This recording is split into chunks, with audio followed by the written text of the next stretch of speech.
सभी भाइयों, उनकी बहनों, उनके पनौती पड़ोसियों और मेरे प्यारे दोस्तों को मेरा नमस्कार। आज मैं आपके लिए एक चींटी और तितली की मजेदार कहानी लेकर के आया हूँ जिसे आज से पहले शायद ही आपने सुनी हो। तो आइए शुरू करते हैं। एक समय की बात है, एक चींटी और एक टिड्डा था। गर्मियों के दिन थे। चींटी दिन भर मेहनत करती और अपने रहने के लिए घर को बनाती। खाने के लिए भोजन भी इकट्ठा करती, जिससे कि सर्दियों में उसे खाने पीने की दिक्कत न हो और वो आराम से अपने घर में रह सके। जबकि टिड्डा दिन भर मस्ती करता और गाना गाता और चींटी को बेवकूफ समझता। मौसम बदला और सर्दियां आ गईं। चींटी अपने बनाए मकान में आराम से रहने लगी। उसे खाने पीने की कोई दिक्कत नहीं थी, परंतु टिड्डे के पास रहने के लिए न घर था और न खाने के लिए खाना। वो बहुत परेशान रहने लगा। दिन तो उसका जैसे तैसे कट जाता, परंतु ठंड में रात काटे नहीं कटती। एक दिन टिड्डे को उपाय सूझा और उसने एक प्रेस कॉन्फ्रेंस बुलाई। सभी न्यूज चैनल वहां पहुंच गए। तब टिड्डे ने कहा कि ये कहाँ का इंसाफ है कि एक देश में और एक समाज में रहते हुए चींटियां तो आराम से रहें और भर पेट खाना खाएं और हम टिड्डे ठंड में भूखे पेट ठिठुरते रहें। मीडिया ने मुद्दे को जोर शोर से उछाला, जिससे पूरी विश्व बिरादरी के कान खड़े हो गए। बेचारा टिड्डा सिर्फ इसलिए अच्छे खाने और घर से महरूम रहे क्योंकि वो गरीब है और जनसंख्या में कम है।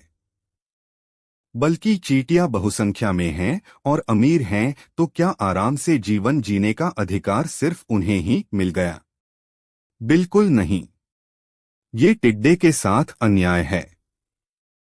इस बात पर कुछ समाजसेवी चींटी के घर के सामने धरने पर बैठ गए, तो कुछ भूख हड़ताल पर। कुछ ने टिड्डे के लिए घर की मांग की। कुछ राजनीतिज्ञों ने इसे पिछड़ों के प्रति अन्याय बताया। एम्नेस्टी इंटरनेशनल ने टिड्डे के वैधानिक अधिकारों को याद दिलाते हुए भारत सरकार की निंदा की।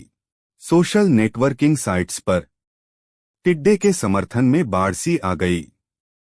विपक्ष के नेताओं ने भारत बंद का ऐलान कर दिया। कम्युनिस्ट पार्टियों ने समानता के अधिकार के तहत चींटी पर कर लगाने और टिड्डे को अनुदान की मांग की। एक नया कानून लाया गया, POTAGA prevention of terrorism against grasshopper act. टिड्डे के लिए आरक्षण की व्यवस्था कर दी गई। अंत में पोटागा के अंतर्गत चींटी पर फाइन लगाया गया। उसका घर सरकार ने अधिग्रहित कर टिड्डे को दे दिया। इस प्रकरण को मीडिया ने पूरा कवर किया।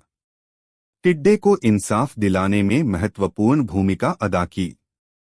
समाजसेवकों ने इसे समाजवाद की स्थापना कहा, तो किसी ने न्याय की जीत।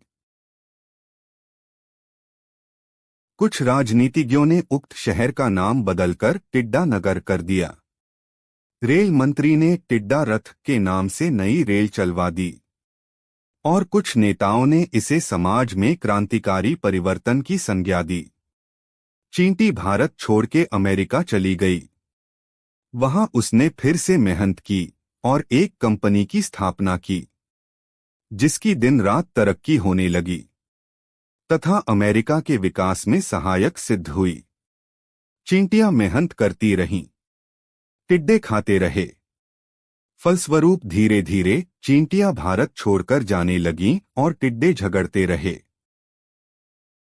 एक दिन खबर आई कि अतिरिक्त आरक्षण की मांग को लेकर सैकड़ों टिड्डे मारे गए।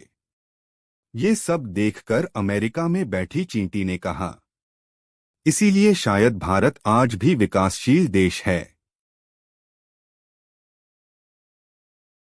चिंता का विषय, जिस देश में लोगों में पिछड़ा बनने की होड़ लगी हो, वो देश आगे कैसे बढ़ेगा?